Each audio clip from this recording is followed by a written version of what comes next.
Bonjour à tous et bienvenue dans ce flash d'information. Les procureurs de la Cour pénale internationale vont faire appel de l'acquittement de Laurent Gbagbo. Hier mardi, la Chambre de première instance avait en effet acquitté de crimes contre l'humanité l'ex-président ivoirien Laurent Gbagbo et son ex-ministre Charles Blé Goudé. Joie explosive hier dans la commune de Yopougon et dans la ville de Gagnoa, fief de l'ex-président ivoirien Laurent Gbagbo, après la décision de son acquittement par la Cour pénale internationale. Les partisans de Laurent Gbagbo, pour la plupart militants du Front populaire ivoirien, ont jubilé, crié et sifflé pour exprimer leur satisfaction. Mais cette euphorie n'est pas partagée par tout le monde. Le collectif des victimes a de son côté exprimé son inquiétude.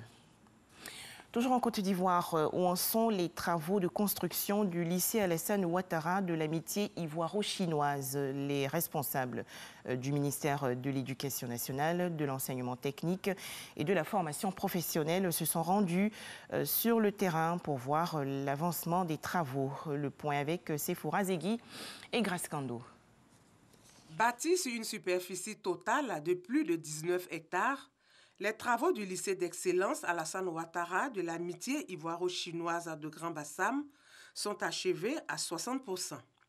Bâtiments administratifs et salles de classe sont sortis des terres après plus d'un an du démarrage des travaux. À quelques mois donc de la remise officielle des clés de ce lycée d'excellence, le ministère de l'Éducation nationale, de l'enseignement technique et de la formation professionnelle visite le chantier pour voir l'état d'avancement des travaux. Nous sommes très satisfaits de l'évolution des travaux. Je pense que les choses se déroulent correctement selon le cahier des charges. Et c'est avec beaucoup de satisfaction que nous voyons que l'œuvre se met vraiment en place. Et je dois dire que nous sommes témoins de cette histoire-là. Au moment où on est en train de porter l'établissement sur les fonds baptismaux, nous sommes venus avec beaucoup de joie. Et je voulais ici exprimer la satisfaction du ministère à nos amis de la Chine. Zandé, chef du projet, a traduit l'engagement de la Chine à veiller à ce que la société en charge du projet respecte le délai de livraison et garantisse la qualité du projet. Actuellement, nous sommes aux zones dortoirs. Vous allez voir les dortoirs des lycéens, les collégiens, dortoirs d'enseignants et puis villas de proviseurs économes. Le travail sera bien avancé avant la date. Le futur lycée d'excellence Alassane Ouattara de l'amitié ivoiro-chinoise de Grand Bassam est composé de 25 salles de classe, d'un internat mixte, d'un complexe sportif avec un terrain de football, une piste d'athlétisme, un gymnase, une piscine olympique, 2 terrains de basketball, 2 courts de tennis et 3 terrains de volleyball.